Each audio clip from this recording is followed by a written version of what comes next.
Hello. Hey, Welcome to the first Purposeful Energy podcast, where we help you navigate your energy to keep your soul purposeful. I'm Tess. And I'm C. Thank you. I'm weak. I'm so excited. Oh my goodness. She is wearing the excitement for me right now. I am wearing her excitement. We're so excited. Welcome to the first Purposeful Energy podcast. So here's the deal. We're Tess and Sierra, and you're going to learn about us today and what we are and what we do and what you're going to get from this podcast. We're going to talk about why we feel it's important and what you can expect to hear and see from us on the podcast, as well as, our topic of the day. We'll always have a topic of the day. So we are going to get started so that you guys can understand what Purposeful Energy, our brand as best friends and accountability partners, is. Yes. So to start off, I'll just tell you a little bit about ourselves. My name is Teresa, but I go by Tess. I guess in 2020 we do say what your pronouns are. So she, hers, her. I am a student at The Ohio State University. I'm majoring in biology. I'm going into my 5th year here at this university. I also work as a full-time patient care associate, which is just like a glorified name for a nurse's assistant.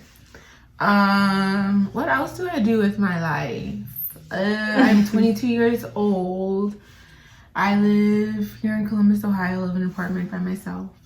I'm from Columbus. I was originally born in New York City, but we moved here when I was little, so you just claim Columbus because I've lived here for so long. What else do I say? I am Ghanaian. And yeah, I think that's like a rundown of like my background. Who Teresa is. C. Who Tess is. And I am C. I am Sierra. I am currently a Columbus resident. I am a preschool teacher. And Tess is my best friend. And what else do you know about me? I'm 22 also. And I'm Black. I'm American.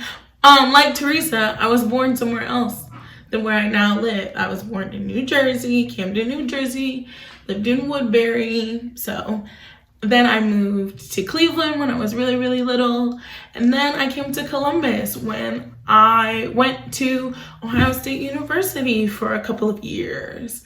And now I am a preschool teacher. And I'm bubbly. And I am, I'm myself. We're gonna talk about a lot of things to get to know us today. So I think that's the gist. So we're two women. We're two women in our 20s. In our 20s. We're both 22, and we are navigating life as friends. And now we are going to go through a few things that we feel it is important to know about us and our journey so that you can understand the podcast and what it is going to be about and why it is important. So, starting off, I guess it'd be important to learn about our friendship. That definitely sets the tone for what this podcast is about.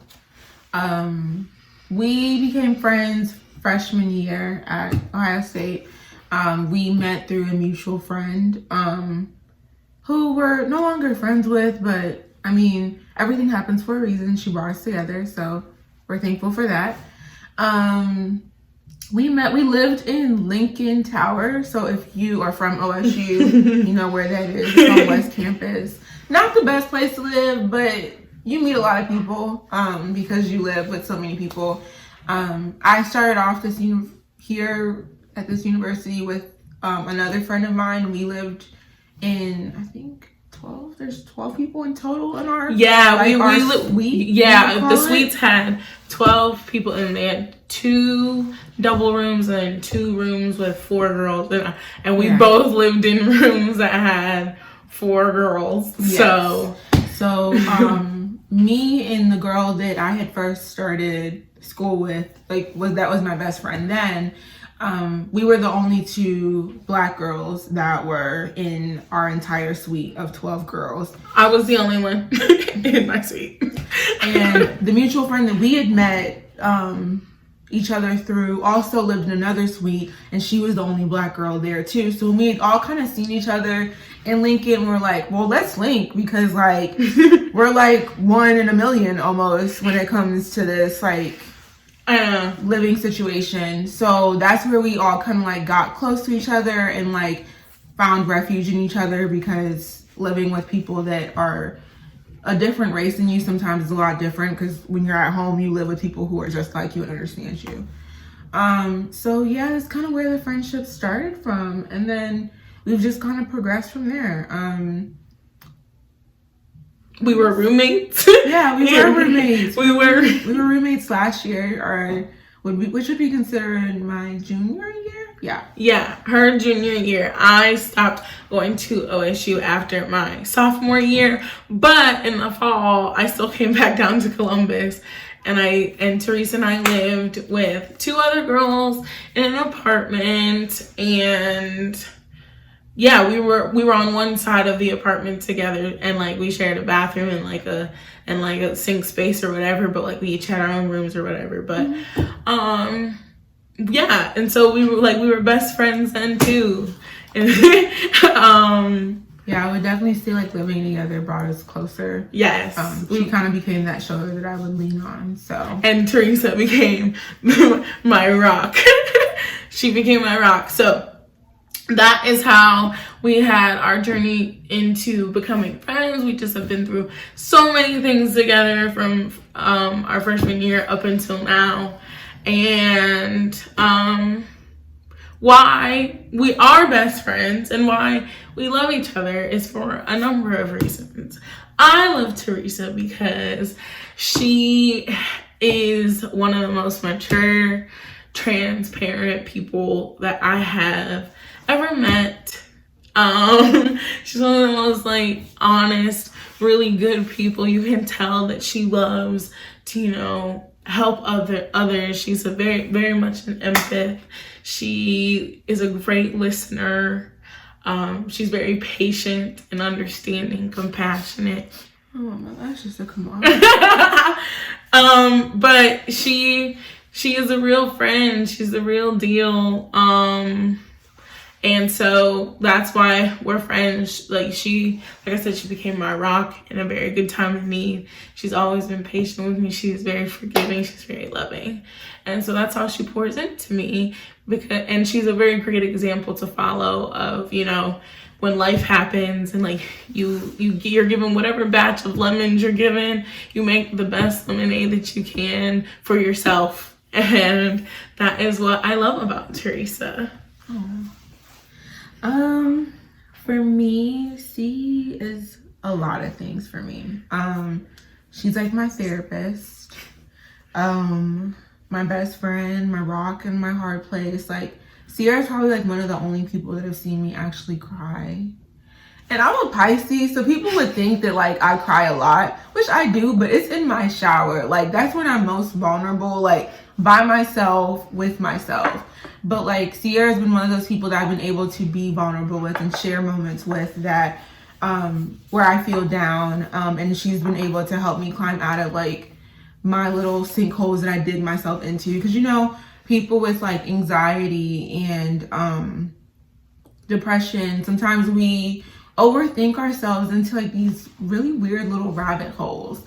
And sometimes you need people in your life that are able to understand what you're going through, for one, and be able to talk you out of all the things that you're overthinking. And Sierra is one of those people that won't sugarcoat it for you to make you feel too good, but like will still like give you the truth and she can play the devil's advocate so well. Like she can give you every side of a situation to help you see other people's feelings and put yourself in other people's shoes.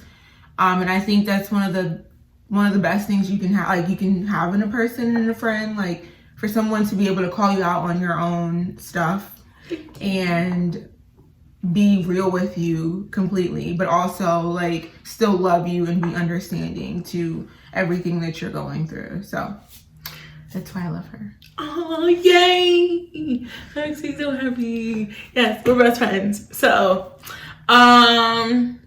what we hope to gain from this podcast is that in real life, as we're best friends, we're also accountability partners. We check on each other often. We praise each other. Like she said, we're very much relatable to each other, but we also like to still motivate and inspire one another, and inspiring and motivating ourselves. So that is what we hope to gain from this podcast, is another form of accountability, another outlet to have a tool to help us, manifest the purpose that we feel we have in the world. So that is what we're hoping to gain from this podcast, and to take as many people who are willing to come on this journey with us, to help guide one another and be there for one another on this platform. I think that is the goal. And I think that leads into why we think this is really important. As us being friends, or as you having your friends, you would hope that your friends are people that can hold you accountable, but can also be relatable to you, to feed into you spiritually. And if you don't have that, we want to be that for you. I think that's why we think this podcast is really important. We do have our days where we'll sit down and be on FaceTime for hours, just talking about current events, pop culture, but also talking about the things that are going on in our lives and getting advice from each other on that. Trying to figure out different avenues to lead our lives and still fulfill our purpose, but like not feel so down that we're not doing it the right way or the way that everyone else is doing it in that moment.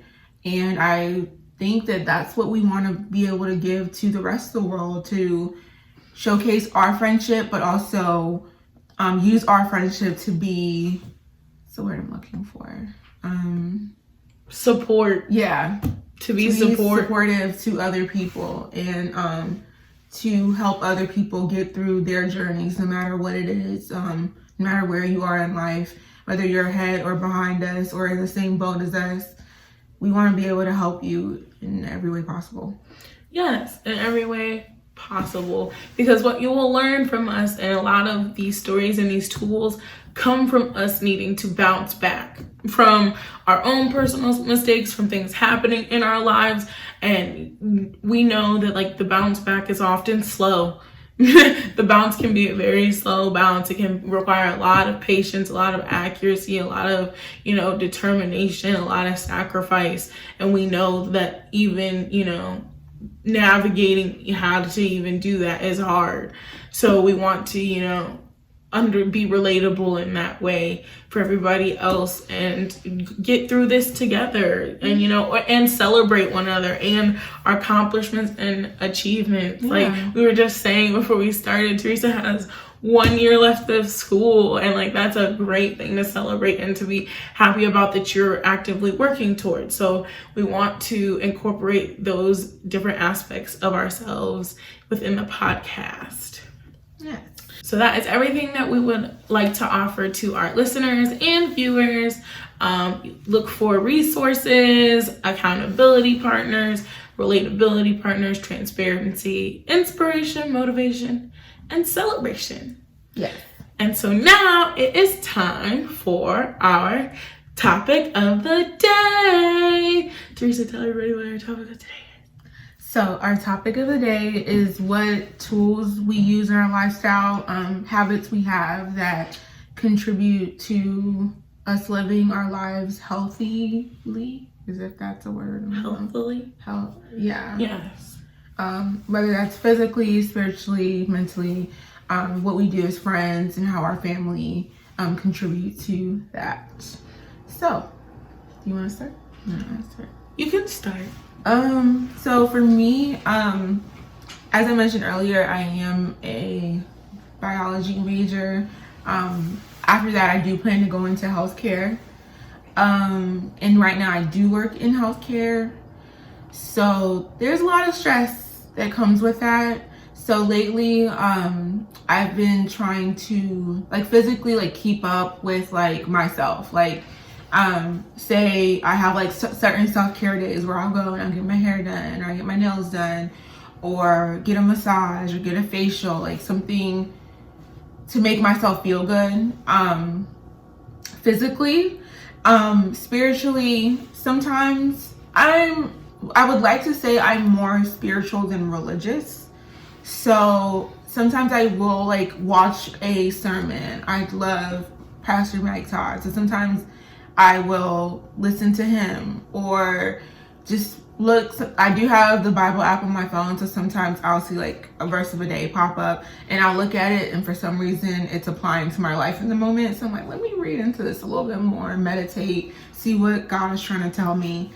I also have this like notebook. I won't say it's a diary because like anybody could read it and you won't know too much of my life, but like I swear I can like do things like a brain dump. So if I feel like I'm overwhelmed or I have like a really long to-do list and I feel like I can't get everything in my mind in order, I'll like write it all down in my notebook. Or if I feel like I'm overthinking at night and it's too late to call somebody, that's the book that I'll just like go in and like write all my thoughts and my feelings for that moment. And if there are negative thoughts, I'll go ahead and take it out and tear it out and just throw it in the trash, for like to symbolize me getting rid of it in my mind and detoxing from it. I am also the type of person that likes to do a lot of detox like throughout my body, because I believe that your mental health is definitely connected to your brain and also your gut. I don't want to get too sciencey, but like what are the layman terms for endocrine system? Hormones. Yes. Your hormones have a lot to do with what you eat. Everyone knows that you can eat to make yourself feel better, and that's usually like really sugary foods. But I'm learning about how sugar affects the body, obviously, and how that can lead you into like obesity and stuff like that, and health problems that nobody wants. So I'm learning, because I'm definitely the type of person that like eats the problems away. Like I'm like, let me get some ice cream, or let me head to Chipotle or Chick-fil-A real quick, and that'll maybe help me feel better. And you feel better for that moment that you're eating the food, but then afterwards, like you're back to square one. So lately I've been doing a lot of like detox teas, making sure I'm getting all the toxins out of my body, make sure those aren't the things that are like blocking the way for the hormones of happiness to flourish. So I've been doing that too. And I also have my friend Sierra, like she's my sunshine a lot of the times. And I don't really lean on my family to like, I mean, that's honest. Yeah, you're very independent of a person from your family. Yeah, like my family's there. They're supportive when they can be. But like they aren't people that I like seek refuge in a lot. And that might just be a me problem, because my mom is always saying like, you can call me if you need me. And I'm like, yeah, I'd rather struggle first. So that's a problem that I'm working on. But those are like the things. I can't think of anything else right now, but those are like the main things that I see myself doing to like help me keep me. Yes, that's really great, Teresa. And for myself personally, physically, what I presently am doing, I am a fitness tracker. I'm a watch person. Teresa's a watch person too. I track my food intake. She tracks her food intake. I like presently, because everything from Corona quarantine, as a preschool teacher, I was working from home, but a part of that was that I was cooking a lot, and so I was also eating a lot. And when we would go to the store, I would buy everything because I would be so worried about going to the store too often that I would have like an endless food supply of snacks and food at the house. So of course I gained a few pounds, but also because I wasn't going to school and I wasn't playing with children, I wasn't, up on my feet all day. Like I definitely wanted to start, remonitoring myself. I drink water. I don't drink anything else. If I do drink anything else, is on the rarest of occasion, because I believe that as a person who enjoys food, I don't want to drink all of my calories. that is the worst thing you could possibly do as a food tracker. Like, you input things because you honestly had it, and then you realize, like, man, that could have been something else that I wanted. I said 100 calories on 8 ounces of juice, and that could have been a nice little snack. Right. So I drink water. I drink water first thing when I wake up, on my way to work, at work. I offer my kids water. We do water breaks so that I personally can drink water. I'm a big advocate for water. What else do I do for myself physically? I mean, right now, I've been going on walks, and recently, due to, the straw that broke the camel's back on police brutality, I have been protesting. So I have been out there. Like, the other day we did like 12 miles. Like, it was so great. Felt so empowered. Felt so real. Yes, I am one of those people. I need you to know that for this podcast, we will talk about things in our life like that and how to navigate that, and your mental health as a Black person, because it's important. Mental health in the Black community is important. We advocate for that. Spiritually, right now, like Teresa, I'm more spiritual than I am religious, but I do pray. I am a big believer in having, discipline in my faith, and having some sort of structure and relationship to God one-on-one. Due to my own personal experiences, I'm still, looking for a church home. But like I said, from my personal experiences, I take it very seriously, and finding a place to go that I feel like pours into me in a healthy way that I believe represents God and who He is and what He does. So that is myself. But like Teresa, I write a lot. I also like, this is mentally and spiritually, I guess, too. I'm a big music person. I have recently started playing the piano again, and having a musical outlet. I'm a big believer that music is spiritual to the soul. So sometimes I have moments of worship, especially like on my way to work. It really helps you, get your mind in a place, to approach your day, to have a positive day, or at the end of the day, if you need to have a moment to connect. I feel like that's when I feel closest to Him. So I definitely am a personal advocate for moments of worship in private, or in public, wherever you feel like it's necessary. So like I said, that's also how I manage my mental.